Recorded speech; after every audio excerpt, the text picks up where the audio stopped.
what you wish for, Parker.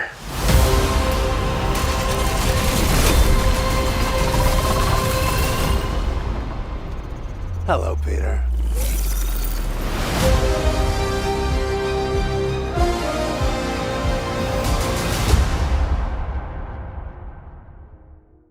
What's going on, everyone? It's Semp. Welcome back to the channel, and after the long wait, we have finally received the trailer for Spider-Man No Way Home. So here's my video for how Miles Morales was possibly teased in the trailer and may appear in the movie, along with how his tease could have referenced our sixth member of the Sinister Six.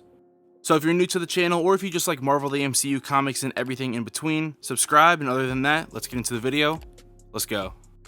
Now obviously if you saw the trailer, they revealed a lot, but the things that weren't fully revealed did still get some huge teasers anyway, like Green Goblin's laugh and bomb, and obviously Dafoe wasn't shown. There was also a very brief shot of Lizard in what looks like the Doctor Strange prison and a bunch of other plot related things. But in this specific scene here, we see Peter running through what looks like a cafeteria of some sort of shelter and service place. Now what is the significance for why Peter is here? Let's take a look.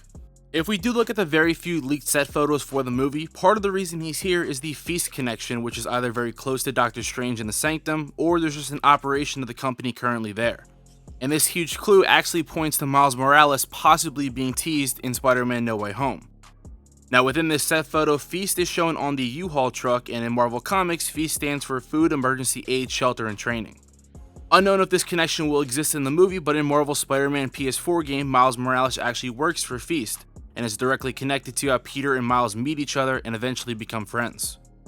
May is also tied to Feast, as she works for them and helps out in the comics, and Far From Home somewhat teased this when her and Peter are at the homeless shelter support gathering at the beginning of the movie. Obviously this could be a stretch, but it is the multiverse now and anything is possible, and with Sony moving forward with their own Spider-Man universe, actually renaming it yesterday, the crossover now seems inevitable. And Foggy even said back when the Disney and Sony agreement was renewed, he said that Spider-Man would be the only character who has the ability to cross between both universes. It's unknown if this crossover would be with Spider-Verse Miles or be a new Miles Morales completely, which I think would be the case. But don't forget, Tom Holland actually did shoot a cameo, or at least did voice acting, and it was cut in the original Spider-Verse movie. So this idea really isn't far-fetched. Miles was actually also referenced in Spider-Man Homecoming when Donald Glover, who plays his uncle the Prowler, mentions his nephew Miles on the phone. A human being needs help.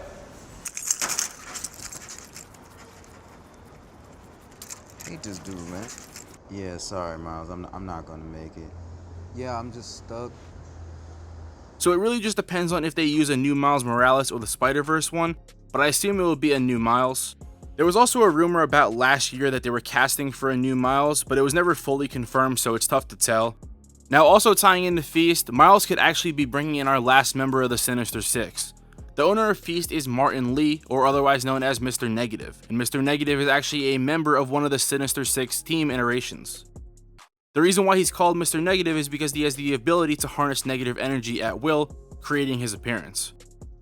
In the trailer we saw Doc Ock, we were teased with Dafoe's Green Goblin along with Electro, Sandman, and Lizard. The mystery, however, though, is surrounding the sixth member of the Sinister Six. If they follow the current pattern, all of Tobey's three villains were brought back, and if Andrew Garfield's are as well, then we would see Lizard, Electro, and Rhino would be the sixth member.